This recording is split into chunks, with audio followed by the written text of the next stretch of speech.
Doctor Khandakar Abdullah Jahangir রহমাল্লাহকে আমি একবার বলেছিলাম ঢাকায়, বলেছিলাম স্যার আপনি ঝিনাইদহ পড়ে থাকেন কেন?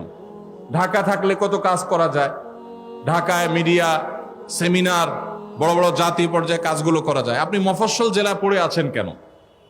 আমরা মনে করি রাজধানী কেন্দ্রিক কাজ করতে পারলে অনেক ভালো হয়। তো স্যার আমাকে তখন বলেছিলেন, আমার মনে আছে, তিনি বলেছিলেন যে বাবা সবাই তো ঢাকায় আসে, ঢাকা থেকে তো অনেক কাজই করা যায়, আমি নেড়ার ফকিরের এই এলাকাতে কিছু আলেম তৈরি করতে চাই। এই মাদ্রাসার বীজ যখন তিনি বপন করে গেছেন, তার সেই মাদ্রাসা থেকে দাওরা হাদিস পড়ুয়া ছেলেদেরকে দেখার সুযোগ স্যার পান নাই। কিন্তু আজ সেখান থেকে আলহামদুলিল্লাহ দাওরা হাদিস পাশ করছে ছেলেরা। এখানে যে কিতাব বিভাগ আছে, মাদ্রাসা বিভাগ আছে, মাদারিন নিসাবের উন্নত একটা মাদ্রাসা আছে, সেখানে আলহামদুলিল্লাহ বালক শাখায় 150 জন এবং বালিকা শাখায় 145 জন ছাত্র ছাত্রী মোট আছে এবং সর্বসাকল্যে শিক্ষকদের সংখ্যা প্রায় 30। দাওয়া বিভাগ আছে, বিশেষায়িত বিভাগ। বাংলাদেশে দাওয়া বিভাগের জগতে এক নতুন ধারার সূচনা স্যার রহমাউল্লাহ করেছেন। 1 বছর মেয়াদী এই কোর্স, এখানেও 17 জন ছাত্র আছেন। উলুমুল হাদিস বিভাগ আছে, উচ্চতর হাদিস গবেষণা বিভাগ আছে, ফিকহ এবং আকীদা বিভাগ আছে। এবং এছাড়া স্যার রহমাউল্লাহর যে সেবামূলক কার্যক্রম, দাতব্য চিকিৎসা কেন্দ্র, আইটি বিভাগ, আসনে ট্রাস্টের কর্তৃক পরিচালিত ভোজঘাট মাদ্রাসা, সেখানে আলাদা একটা প্রতিষ্ঠান, সেখানে 100 জন শিক্ষার্থী আছে। এর বাইরে ত্রাণ কার্যক্রম, এখান থেকে বন্যার্থদের সহায়তা করা হয়েছে। এবার কুমিল্লা, ফেনী, বিভিন্ন জায়গাতে আমরা দেখেছি যে ট্রাস্টের চেয়ারম্যান মহোদয় তিনি গিয়েছেন।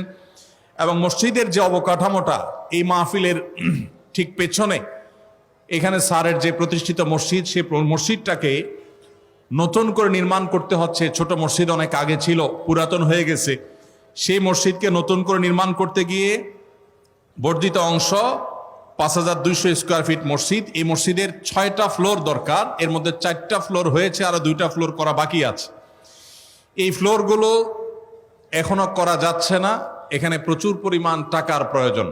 আসুন্নাহ ট্রাস্টের এই যে একটা বড় কাজ, ডক্টর খন্দকার আব্দুল্লাহ জাহাঙ্গীর রহমাল্লাহ প্রতিষ্ঠিত এই প্রতিষ্ঠান আসুন্নাহ ট্রাস্ট, স্যারের এই প্রতিষ্ঠানে এই মাদ্রাসা, মসজিদ, বিশেষ করে এই মসজিদটার এই প্রকল্পটা সাদকা জারিয়ার অনেক বড় একটা খাত।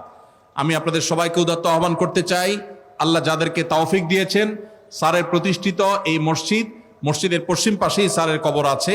এই মসজিদে শত শত ছেলেরা, এখানকার মাদ্রাসার ছেলেরা, তারা এখানে নামাজ পড়েন, সালাত আদায় করেন, ইমাম ওস্তাদরা সেখানে নামাজ পড়েন।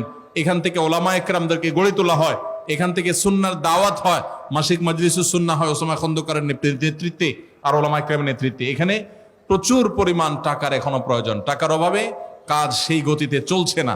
আমি উদাত্ত আহ্বান রাখতে চাই দেশের সেই সমস্ত বৃত্তবান ভাইদেরকে, বোনদেরকে বা বিদেশে যারা থাকেন তাদেরকে, যে আপনারা স্যারের প্রতিষ্ঠিত এই প্রতিষ্ঠানের এই মসজিদ নির্মাণে আপনারা এগিয়ে আসেন এবং অন্যান্য ডিপার্টমেন্টগুলো আপনারা এসে দেখে যান। আল্লাহ রাব্বুল আলামিনের কাছে আবারও আমরা মন খুলে, প্রাণ খুলে দোয়া করি, আল্লাহ রাব্বুল আলামিন আসুন্নাহ ট্রাস্টের এই অসমাপ্ত কাজকে পরিপূর্ণভাবে সমাপ্ত করার তৌফিক নসিব করুন, বলুন আমিন। স্যারের এই প্রতিষ্ঠিত এই প্রতিষ্ঠান, এটা কিয়ামত পর্যন্ত উজ্জ্বল আলো হয়ে থাকুক। এদেশে সুন্নাহর দাওয়াত ঘরে ঘরে পৌঁছে দেয়, যেটা স্যারের মিশন ছিল। স্যার সুন্নাহ এবং উম্মাহকে একসাথে নিয়ে চলার কথা বলতেন। একাধিক সুন্নাহ যদি থাকে, তাহলে কোন সুন্নাহ পালন করতে গিয়ে অন্য সুন্নাহকে ইগনোর করা বা কোণঠাসা করা, এটা বিরুদ্ধে স্যার বলতেন। আমরা স্যারের সে আদর্শকে বাস্তবায়ন করার জন্য আপ্রাণ চেষ্টা করব। আল্লাহ রাব্বুল আলামিন আমাদের সবাইকে সেই তৌফিক নসিব করুন। ভাইরা আমার হাতে অনেক প্রশ্ন আছে, সময় অনেক হয়েছে, আমি সামান্য কয়েকটা প্রশ্নের উত্তর, এই সব প্রশ্নের উত্তর ফজর পর্যন্ত দিলেও শেষ হবে কিনা আমি জানি না, অসংখ্য প্রশ্ন। ছোট ছোট করে আমি কয়েকটা প্রশ্নের উত্তর দেই। প্রথম প্রশ্ন, এক ব্যক্তি ব্যবসা করত, সে ওজনে কম দিত, যাদের ওজনে কম দিত তারা অনেকে মারা গেছে, তিনিও ব্যবসা ছেড়ে দিয়েছেন।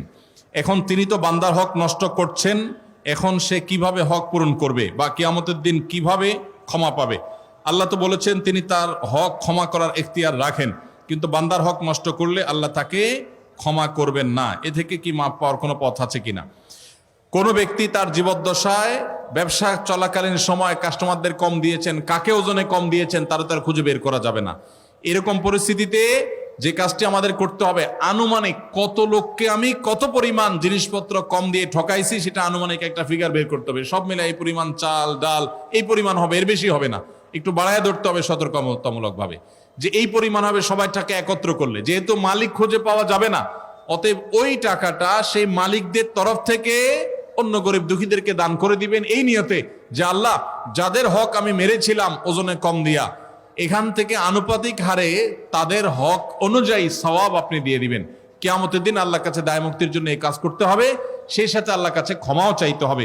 আল্লাহ তাআলা আমাদের সবাইকে বান্দার হকের ব্যাপারে সবচেয়ে বেশি সতর্ক থাকার তৌফিক নসিব করুন।